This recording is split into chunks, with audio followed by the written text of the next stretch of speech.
Salut, j'espère que vous allez bien. Je continue aujourd'hui ma série de vidéos sur le thème du travail de l'ombre ou du shadow work. Et aujourd'hui, j'avais envie d'aborder un peu les similitudes et les différences qu'il peut y avoir entre le travail de l'ombre et la thérapie psy, parce que c'est un parallèle qu'on peut parfois faire quand on s'intéresse au travail de l'ombre en se disant finalement, est-ce que c'est pas une forme d'autothérapie? Et c'est une question qui a été d'ailleurs soulevée dans les commentaires d'une de mes dernières vidéos sur le travail de l'ombre. Certaines personnes qui soulevaient simplement le parallèle et il y a une personne spécifiquement qui a dit se désabonner de ma chaîne justement parce qu'elle trouvait que le travail de l'ombre était une forme de thérapie sans thérapeute. Et j'ai trouvé ça amusant comme réaction parce que, bon, déjà, je n'ai pas inventé le travail de l'ombre, je ne fais que vous expliquer ma vision de la chose et ce que j'en connais, mais surtout parce que je ne vois pas du tout en quoi l'un est censé remplacer l'autre. Et justement, quand j'avais réfléchi aux différents points que j'avais envie d'aborder sur le travail de l'ombre, j'avais justement prévu de faire cette vidéo qui mettait en parallèle la psychothérapie et le travail de l'ombre. C'est un sujet que je comptais aborder et ces réactions en commentaire m'en ont d'autant plus convaincue et surtout sur l'importance en fait de souligner que les deux pratiques peuvent être parfaitement complémentaires. Donc cette vidéo se divisera en 3 parties. Dans la première, je vais vous expliquer les similitudes qu'on peut y trouver. Dans la deuxième, je vais vous expliquer bien sûr les différences. Et dans la troisième, je vous expliquerai pourquoi je trouve que le travail de l'ombre est très compatible avec un suivi en psychothérapie.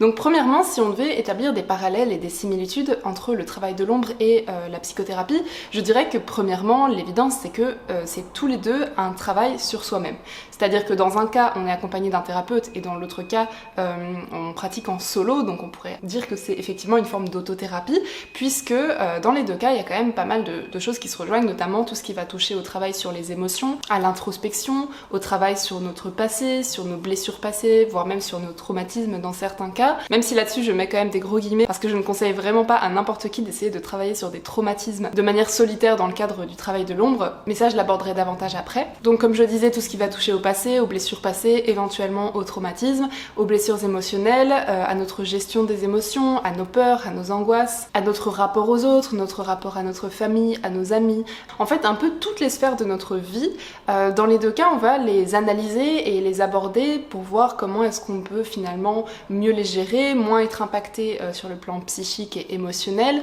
Ça peut vraiment toucher à plein de choses différentes. Je pense qu'il y a autant de raisons de faire un suivi psy qu'il y a de patients qui font un suivi psy, tout simplement parce qu'en fait on va pas tous chercher les mêmes choses. Mais dans tous les cas, là où ça se rejoint, c'est que globalement l'objectif très simplifié, ça va quand même être une recherche de mieux-être dans sa vie, d'équilibre au niveau émotionnel, relationnel, au niveau de notre santé mentale. Donc là-dessus, clairement, on peut faire facilement un rapprochement. Mais il n'y a pas que sur la question des objectifs que ça se rejoint, il y a aussi sur la question de la méthode. C'est-à-dire que moi-même, ça m'est arrivé de me rendre compte que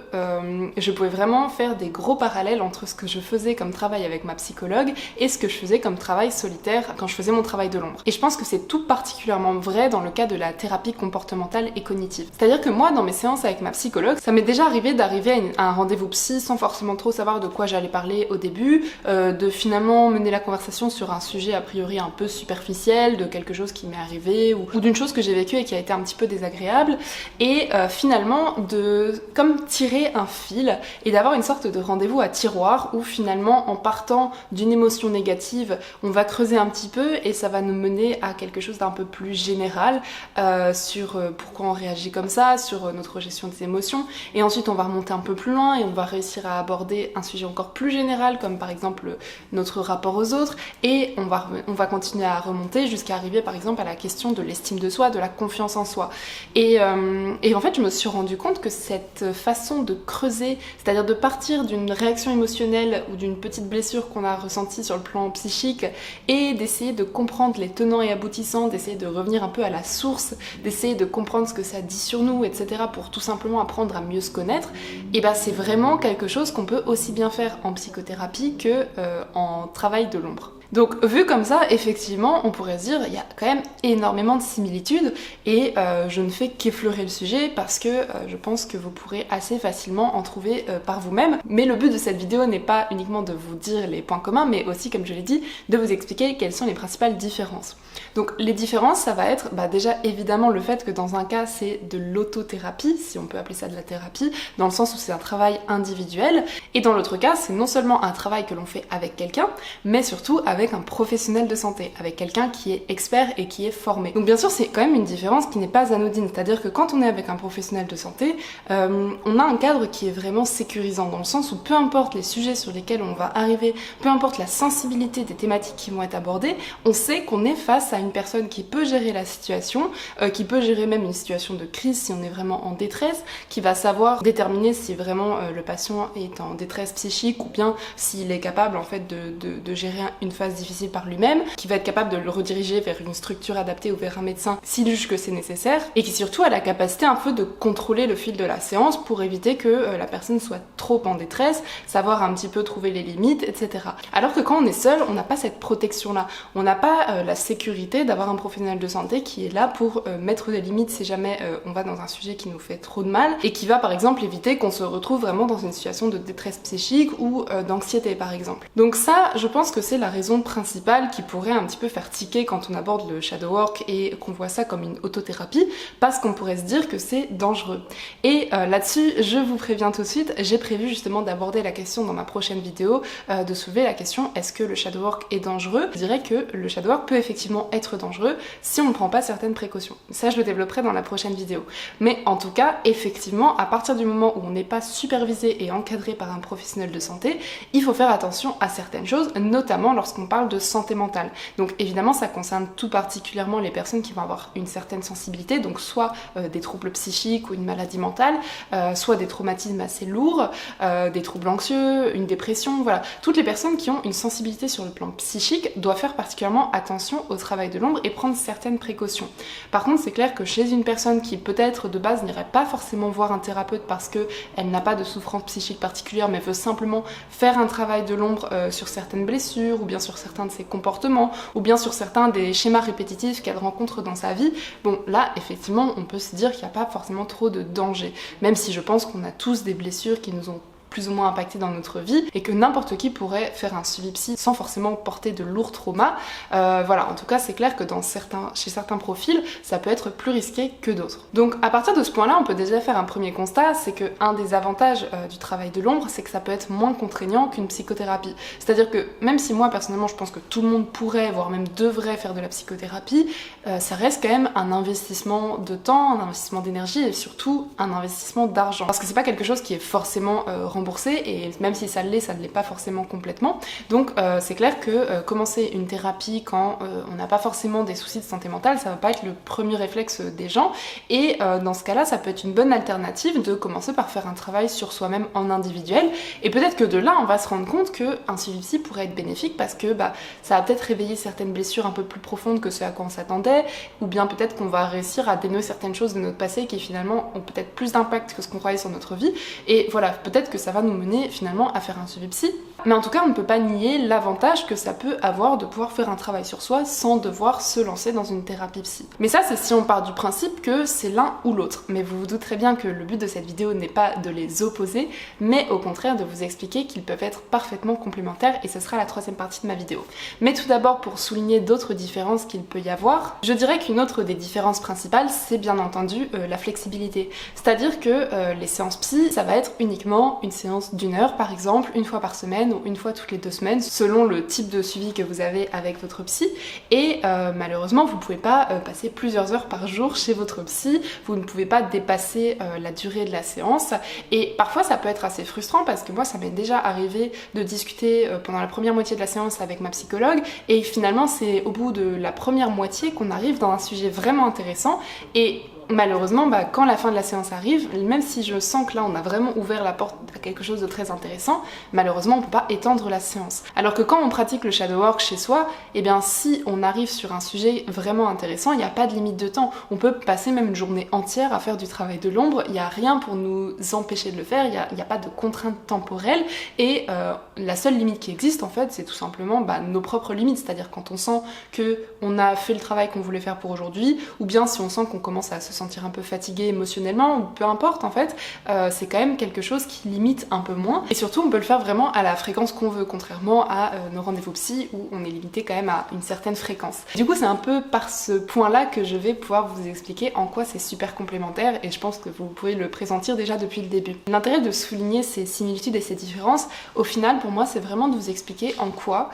ça peut être vraiment très complémentaire de faire du travail de l'ombre tout en ayant un suivi psychologique à côté. C'est-à-dire que selon moi, je pense que le travail de l'ombre peut être un excellent moyen d'aller au-delà des séances avec notre thérapeute. C'est-à-dire que si vous avez comme moi un suivi avec un psy, généralement ce qui peut se passer, c'est que on va aller à notre rendez-vous. Donc il y a des gens qui vont peut-être réfléchir à l'avance de ce dont ils veulent parler à telle date avec leur psy. Il y a des gens qui vont peut-être être assez organisés, qui vont prendre des notes à la fin de leur séance, mais je pense que chez la plupart des gens, on arrive un peu sans trop savoir de quoi on va parler et la séance se fait assez spontanément et on va pas forcément garder de notes par la suite. On va simplement peut-être raconter la séance à notre conjoint ou à notre famille et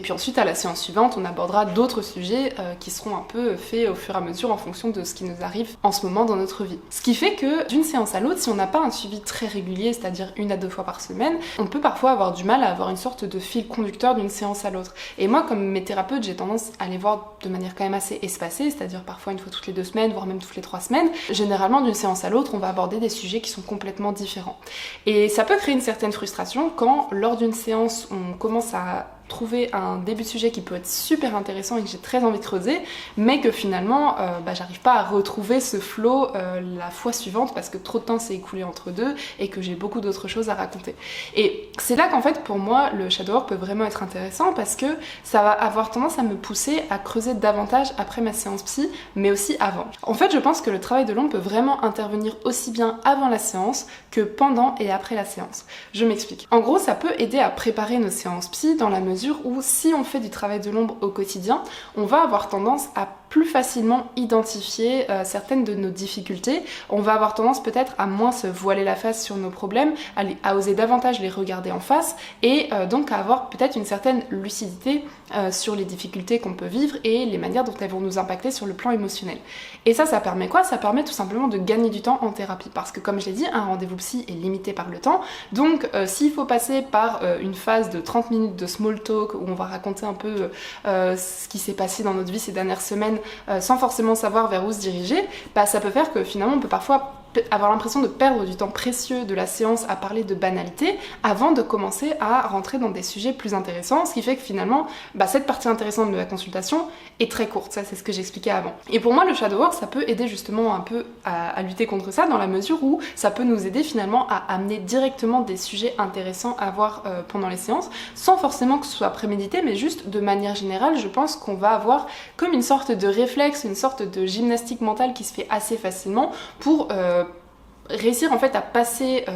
des sujets un peu du quotidien à des choses plus profondes puisque c'est quelque chose qu'on a tendance à faire assez naturellement au quotidien quand on pratique son travail de l'ombre. Donc en fait déjà je pense que ça permet peut-être de fluidifier nos rendez-vous psy. Donc vous allez me dire peut-être que c'est le travail du psychothérapeute de faire ça, peut-être que c'est lui qui est censé amener ces sujets-là, etc. Mais je pense que c'est limité parce que contrairement à vous-même, le psy n'est pas dans votre tête et il ne sait pas forcément quels sont les sujets importants à aborder pour vous. Et pour le psy, c'est essentiel de passer un peu par cette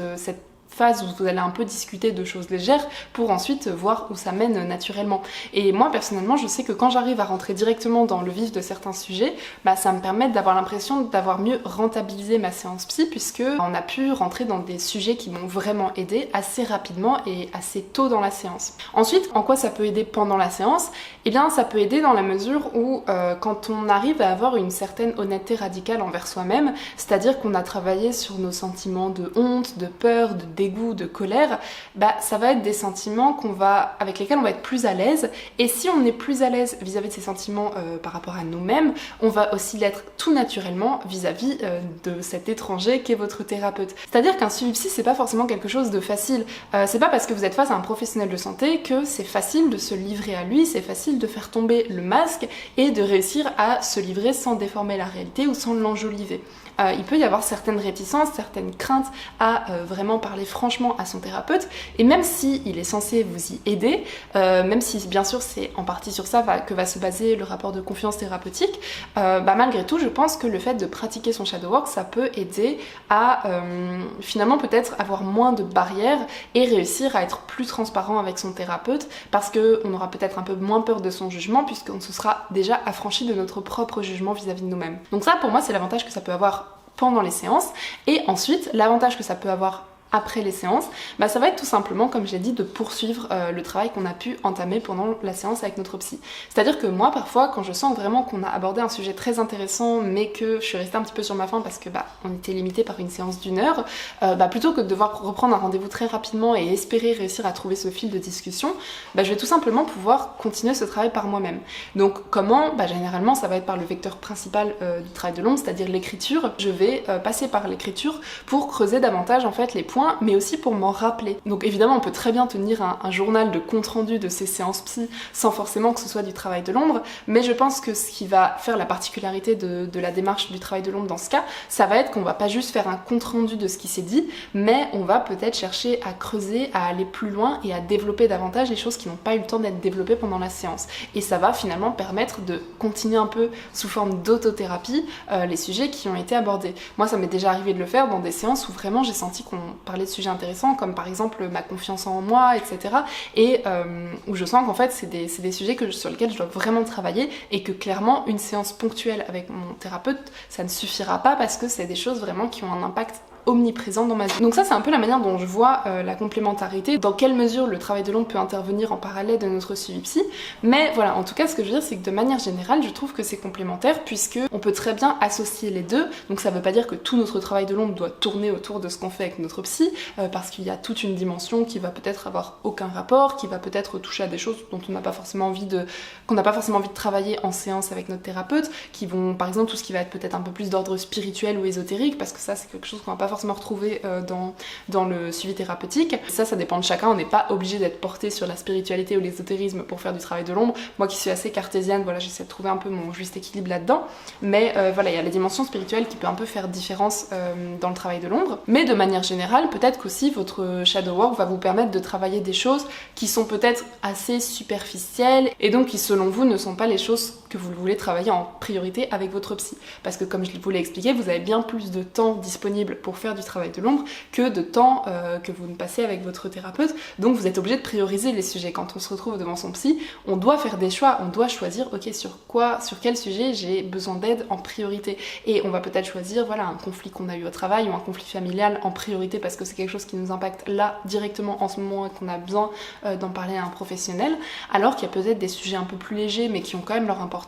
qu'on n'aura pas le temps d'aborder et dans ce cas-là ça peut être bien finalement de pouvoir les travailler par soi-même. Donc en somme ce que je voulais partager dans cette vidéo c'est que selon moi il ne faut absolument pas opposer les deux et se dire que le shadow work est censé remplacer un suivi psy ou bien que si on fait un suivi psy on n'a pas besoin de faire de travail de l'ombre. Je pense qu'il vaut mieux les voir comme quelque chose de parfaitement complémentaire, sauf dans le cas où voilà si vous vraiment vous sentez que vous n'avez pas forcément le besoin de faire un suivi avec un professionnel de santé mais que vous avez quand même certaines choses que vous voulez travailler, dans ce cas-là le travail de l'ombre peut quand même être une solution plus économique et plus accessible, mais en fait à partir de là c'est une démarche de quête de bien-être individuel comme peut l'être n'importe quelle pratique, au même titre que le sport, que le yoga, que la méditation, que le développement personnel, que la spiritualité. En fait finalement n'importe quelle pratique qui vise à notre mieux-être,